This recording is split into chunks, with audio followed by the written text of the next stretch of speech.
I just finished this new script, okay? So I want to do a bilingual in two languages. I thought I'll do it in Telugu and Kannada. So we were going to narrate this story to a Telugu superstar. I was going with a distributor friend of mine. So on the way I was telling this distributor guy, I hope your superstar likes my story, man. And he said, who cares whether he likes your story? It's more important he likes you. And his story comes later. They should like you first. When people like you, your big ideas sound much bigger. Your great ideas sound much greater. So the basic thing I think is about connecting with people. Being nice to people. Just be nice. The world is forced to be nice to you. Isn't it?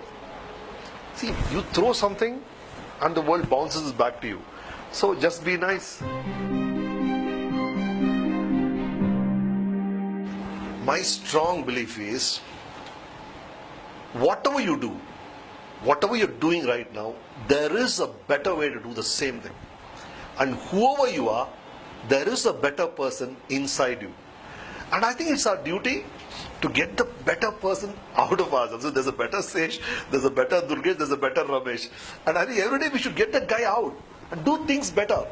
The things that we are doing, our knowledge, our relationships, everything we can do it better than we are doing now. So I think the whole journey is about being the best version of yourself in your work, in your life. So these are the only two things. Can I use this? Yeah. The first thing is be the best version of yourself. Second thing, build rapport. Connect truly. And then the rest simply falls into place.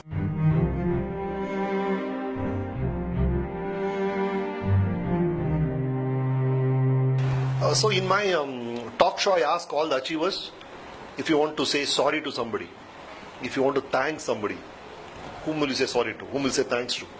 And invariably the thanks list has your parents, of course, your mentors, all those guys who helped you, your colleagues. But I think if somebody would ask me, whom would you like to thank?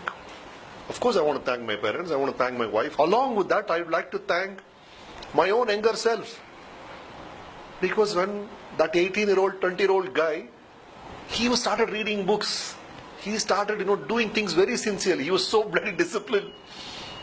So I think all of us should do things which your older self will thank you for, whatever age you are in. You're 30 years old, 20 years later, let's say, the 50-year-old looks back and says, thank you, Durgesh, you take care of yourself. No, you didn't screw up the body, you didn't drink and make my liver go wrong. That guy should thank you after 20 years. Whatever you did. He said, good, you took a decision when you were 30 to do something solid with your life. That I have such a big house now, I have all the great things of life. Because you worked hard when you were 30. So I think you owe it to your older self to do things right now, isn't it? In fact, when you take a loan, you go to a bank or you take so much of loan from somebody, what are you taking a loan about?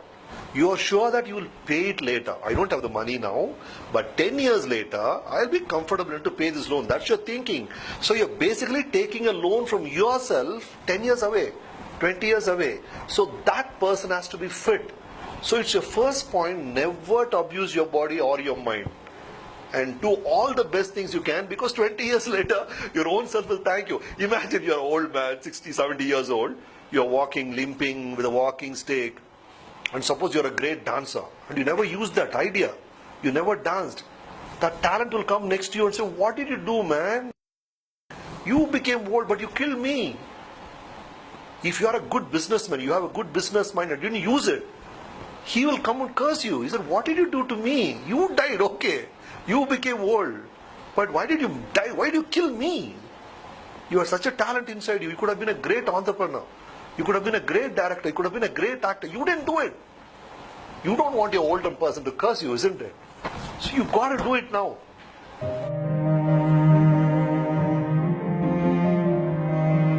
How can you escape failure? It's going to come. You go down the steps, take a right turn, in the corner, failure is waiting for you. There's no way you can escape it. Then you see it beforehand. In case you see failure, you just go on another route, take another route. In case you hit head on with him, he's going to pitch you up, you're going to fall down. But then, where you fall, you're going to find something very, very important for your next journey. That's what failure does.